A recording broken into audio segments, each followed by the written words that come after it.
ওয়ালানাবলুওয়ান্নাকুম, অবশ্যই আমি তোমাদেরকে পরীক্ষা করব। অর্থাৎ আল্লাহ আমাদেরকে পরীক্ষা করবেন, টেস্ট করবেন।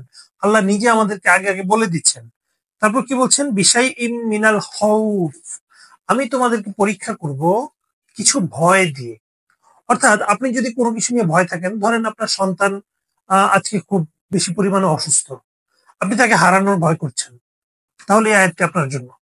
অথবা আপনি অর্থ সম্পদের ভয় করছেন, তাও আয়াতটি আপনার জন্য। অর্থাৎ যে কোনো ধরনের ভয় আল্লাহ আপনাকে বলছেন, আল্লাহ আপনাকে ভয় দিবেন। তারপরে আসছি, আল্লাহ রাব্বুল আলামিন আরো বলছেন ওয়াল জু, অর্থাৎ আপনাকে ক্ষুধা দিবেন। ভয়, ক্ষুধা, ওয়া নাকসিম মিনাল আমওয়াল, ধন সম্পত্তির ক্ষয়ক্ষতি।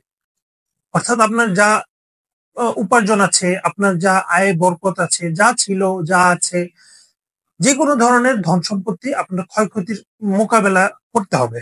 এটারও একটা ভয় আপনাকে আল্লাহ দেখাচ্ছেন বা পরীক্ষা করবেন বলে আল্লাহ আপনাকে বলছেন।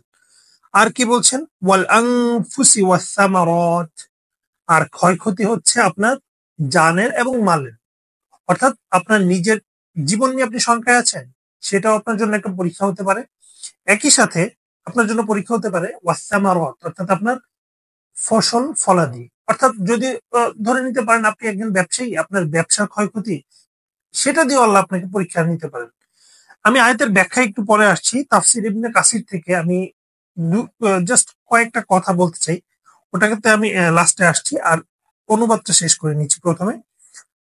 তারপর আল্লাহ রাব্বুল আলামিন বলছেন ওয়াবাশশির সাবিরিন, অর্থাৎ তুমি সুসংবাদ দাও কাদেরকে?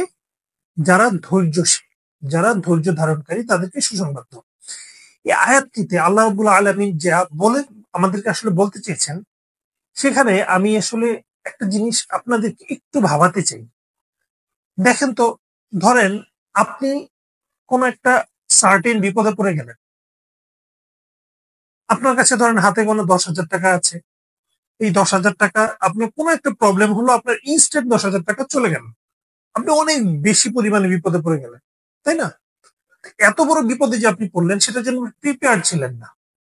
কিন্তু এখানে দেখেন, আল্লাহ আপনাকে আমাকে আমাদের জন্মের আগে থেকেই বলে দিচ্ছেন যে আমি তোমাদেরকে এই এই জিনিসগুলো দিয়ে পরীক্ষা করব। অর্থাৎ আমাদেরকে আগে থেকেই আল্লাহ প্রস্তুতি নিতে বলছেন।